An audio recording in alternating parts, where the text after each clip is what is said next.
Welcome to Hello Ramadan 2021 live show. Today we will be having two incredible Muslim women who will share about their Ramadan stories in Korea. The interesting part is both of these women are not Korean. One of them is American Somalian and the other woman is Indonesian. Both of them live by themselves in South Korea. But before we start, first of all, please let me introduce myself. My name is Sastri from HHWT Indonesia team. Today, I'm going to present to you Ramadan Around the World live series with speakers from many countries, from Thailand to Japan. So without further ado, please welcome Iman and Betary. Hello, Hello, guys. Betary. Hello, Hello. Iman. How are you today? Very good.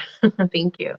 Um, Alhamdulillah. both yeah, both of you look so gorgeous today. Thank So you. it's really nice to meet you. Before we start, can you please introduce yourself first? Iman, you can go first. Yes, so my name is Iman and I'm from the United States. I'm currently an English teacher here in Seoul, South Korea. And what about Batari? Can you introduce yourself? Okay. Hello, everyone. My name is Betary. I'm a student in Kyung University and I'm 20 years old right now. Oh, Batari, you're 20 years old. And Iman, how are you? I am Sorry, how old are 32. you? So, thank you, Iman and Batari. So, before we start talking about Ramadan, during this COVID-19 pandemic, I'm wondering, like, what is it like to be in South Korea, especially in Seoul? Both of you are based in Seoul, right? Yes. How is the situation in South Korea, especially in Seoul during the pandemic? Batari, can you explain it? Oh, at the first pandemic, it was really hard because we live alone. I live alone. It's really hard to find friends, and when I live alone, like I cannot go outside because I was so scared.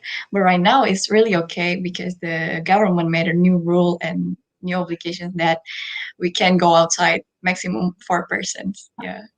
Yeah, I think it really affected me when it came to my job because when it first broke out in the beginning, schools were closing. And so I teach at an academy and we had to go online for like the first 2 weeks.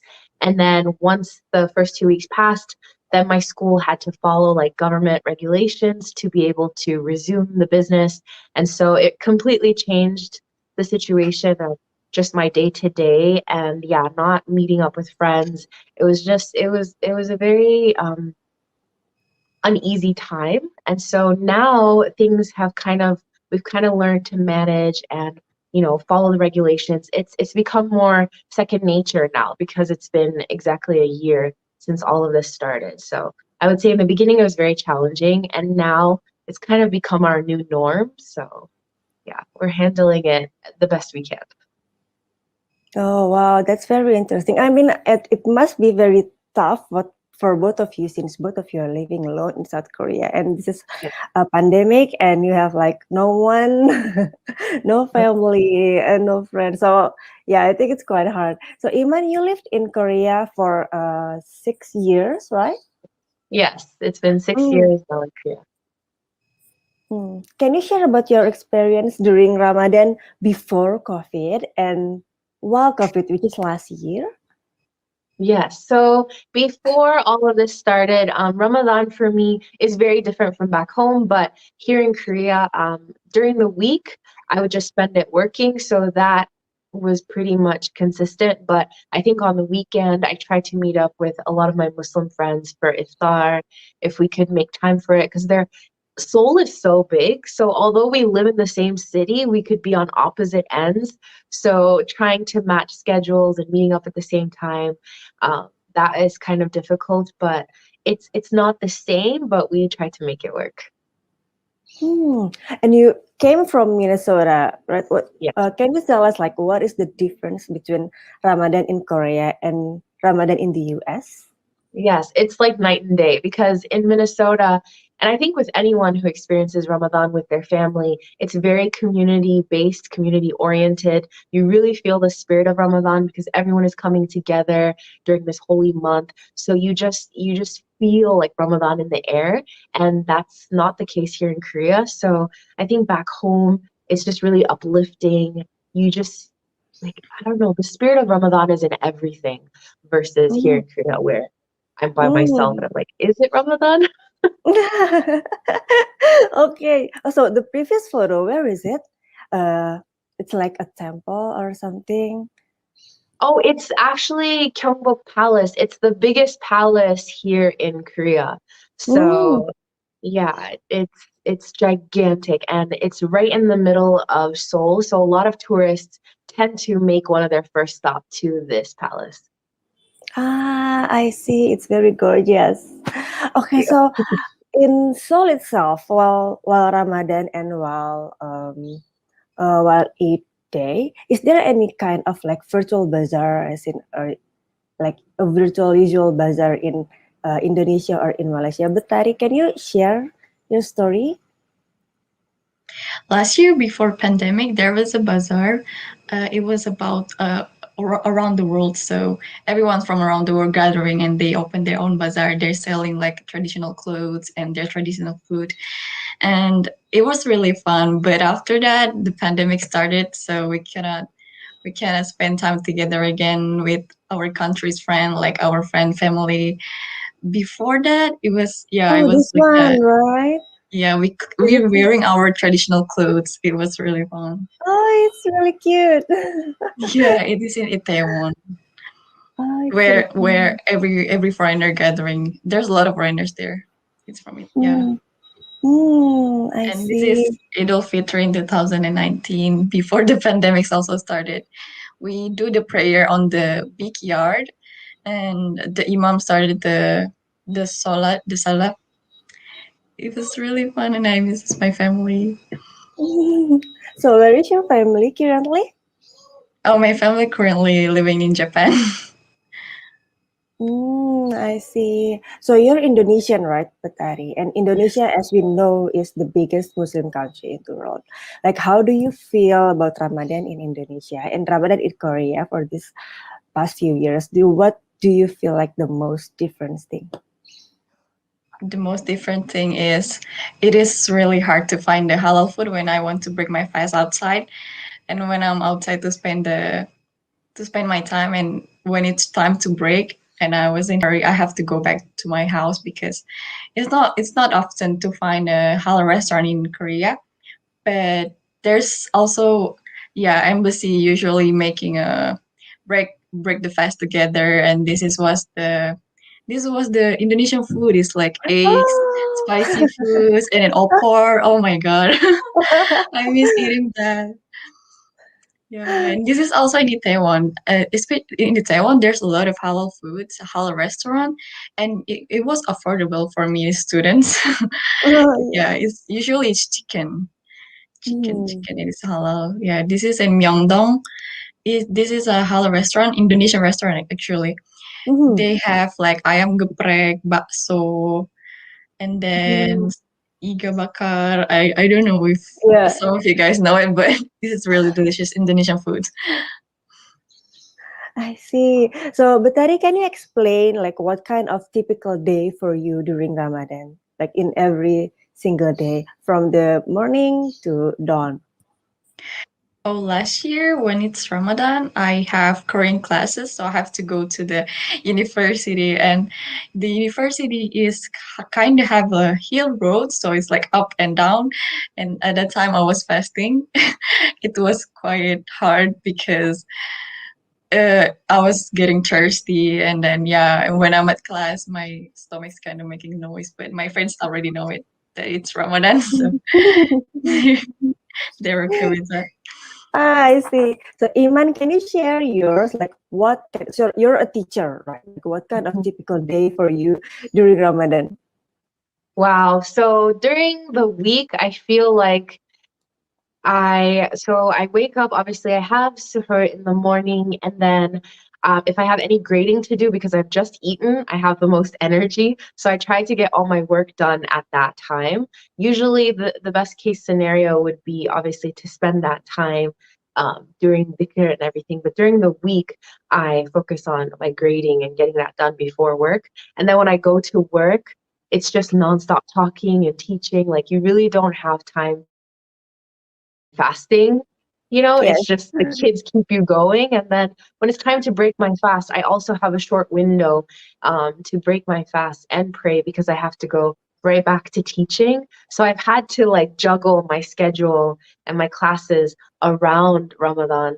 But I've been able to make it work during the week. But I think the weekend is where I really, really try to make the most of it and really just get into the spirit of Ramadan. It's really hard when you're alone to do that, but constantly talking to my family and seeing what they're doing, I think that makes my typical day in Ramadan a lot more a typical Ramadan day. Oh wow. Okay. So can you share your experience to us, like about what kind of question that usually your student have for you since you're wearing hijab and you're not eating, you're fasting. Like what kind of questions that usually they ask to you? Oh my gosh, they ask me a lot. Like they'll always ask about my hijab, like why am I wearing that? Am I not hot? They'll ask me if like do I wear it at home too? Do I sleep with it? They ask really like innocent questions, and so I try to explain to them, no, when I get home I can take it off. And they know about Catholic nuns, so I try to like say, you see them and they're wearing theirs. In Korea they have a specific dress that they wear, so I'm like, when you see them, yeah, that's the similar concept to me, but we're both doing it for our religion, but it's a little bit different. And they don't know I'm fasting because I try not to bring it up because we're not allowed to really talk about religion at school. So they honestly don't know. If they bring me a snack and they're like, teacher, this is for you, I'll say thank you. And I won't eat it right then and there. I'll just put it to the side. So, and they think, oh, it's because we're in the middle of class. She can't just start eating it. And with Corona happening, even then, because we were wearing the masks, we're not allowed to eat. So they didn't even know that I'm fasting or anything because the rule was no eating when we're in class. So it's really different, but they ask me a lot of interesting questions. Yeah, I see. That's a very interesting question. So since you're not Korean, right, Iman, so I would like to know what kind of biggest challenge or your biggest struggle Mhm. during Ramadan in other country, and how did you overcome it? Oh, wow. I think going back on what I said earlier, like not having the sense of community and it really feeling like Ramadan. So ways that I found to overcome that is there's a lot of shayukh who have like online lectures and they have series going on. So whenever I was eating my suhoor, like I would watch those lectures and um, get knowledge from them, and that would put me into the spirit of Ramadan. And when I'm commuting, I would listen to lectures, or on YouTube, I would watch videos. So that's how I was able to overcome it, like trying to get that sense of Ramadan by constantly consuming content that was geared towards Muslims in this day and age with online content. So I think that's how I was able to overcome it, is to just surround myself with this kind of knowledge. Oh, I see. And I'm curious about the 8th day in South Korea. Like, what is it like? Betary, can you explain? Like, what is it like in 8th day? Or in the morning, you have like a prayer together, and after that, like, is there any something happening, or maybe in yeah, in the Seoul city or something? On the 8th day, we in the morning we started to pray. But yeah, last year was pandemic started, right? So the embassy just invitating the closest family in our embassy. So not like last year, like everyone, every Muslim, every Indonesian, every Muslim can pray together. So they're making less people in the, this is was last year's, but last year it was small, in the small room, so we pray together, and after that we still eat together. But the feeling is kind of different, because when we pray together, it feels like, wow, we're being loved because our family is together. But yeah, last year I was so sad.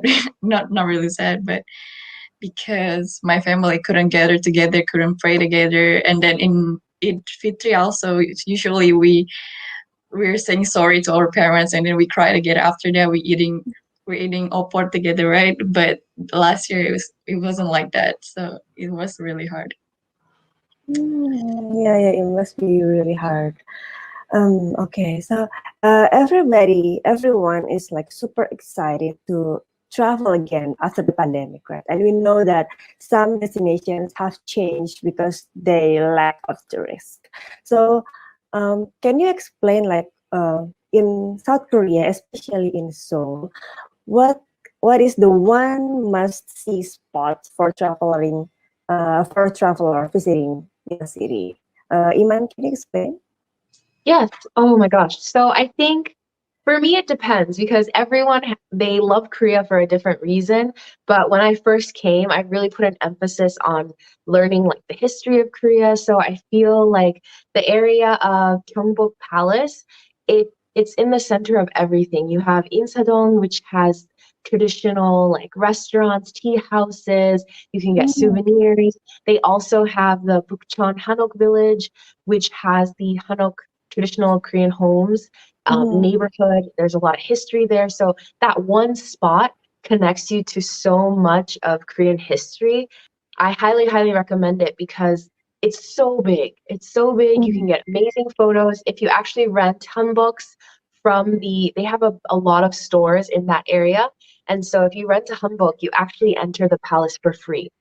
So you can have like Okay. different shots in within the same palace, but once you leave the palace, there's also those neighborhoods that I talked about that are a lot of fun. So I highly, highly recommend that area. So, Betary, can you share yours? Like, what do you think? What do you think? Like, this the one must see spot for travelers. Oh, the one must inspire for travelers. I agree with Iman that we have to go to Gyeongbokgung. It's Mm. really big and it's really pretty. It's a old Korean house, and also different ages. We usually go like for the foreigners or traveler. We usually go for museum, or if you like K-pop or dramas, Korean dramas. Usually we go to the place that when where they shot the film, right? So yeah, most of them are really good spot to take a picture also. And how about the food? Like, Iman, can you share like what kind of dish that Muslim traveler needs to have in South Korea? Oh my gosh. Okay, so before Corona, the pandemic, there are two halal restaurants. There's one in Itaewon called Eid Restaurant, and it's owned by a Korean Muslim family. So there you can try like so many dishes that we can't really have because it's not halal. They have bulgogi, they have samgyetang, which is the chicken soup. Like they put half a chicken in the soup with herbs and everything. So that's one restaurant I recommend. And there was one I was going to recommend, but I think because of the pandemic, they actually had to close. And it was in the Gyeongbokgung area.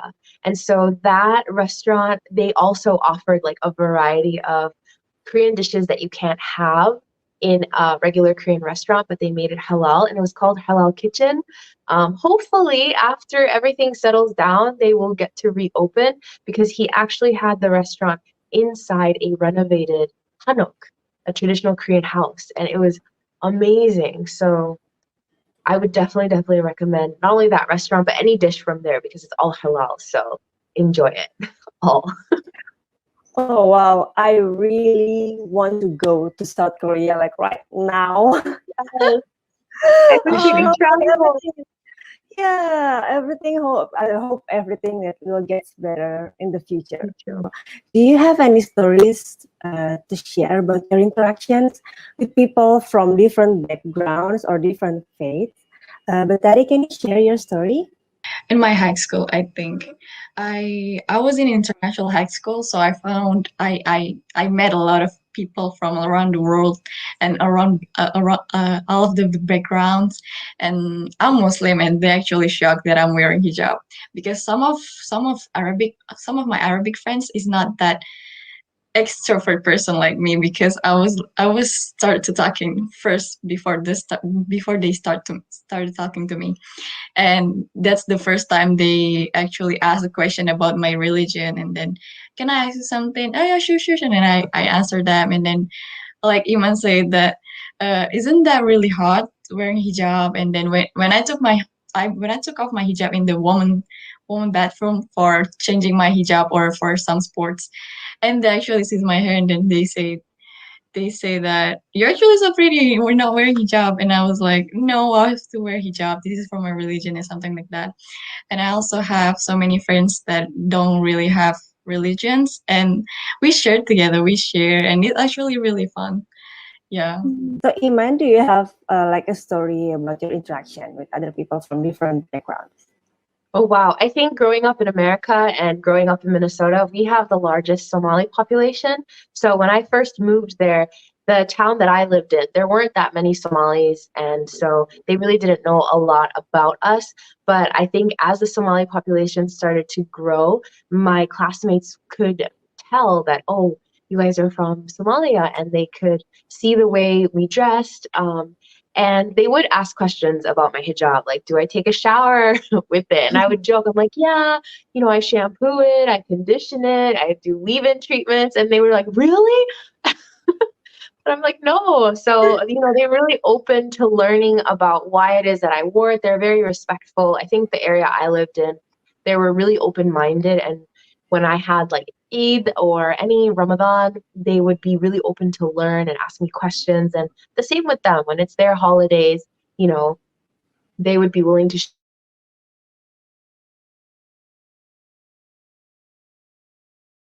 not only opened their minds, but it also opened my mind up to different cultures.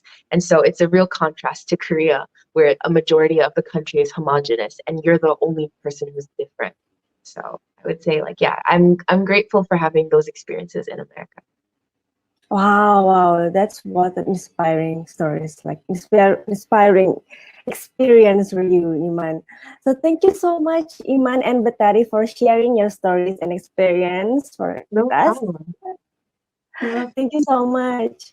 What an inspiring and a thoughtful stories. So enjoy your Ramadan and Eid this year, okay, in South Korea. Hopefully we can meet soon. Yes, inshallah. Thank you so Yeah. much for Thank having us. you. Yes, thank you. So thank you for watching Ramadan around the. Thank you so much, Iman and Betary, for sharing your stories and experience with us. Oh, hold on. Ramadan 2021 in www.helloramadan.com. There's a virtual bazaar, interesting challenges, live show, and also the lucky draw. I'm Sastri from HHWT Indonesia. See you and goodbye.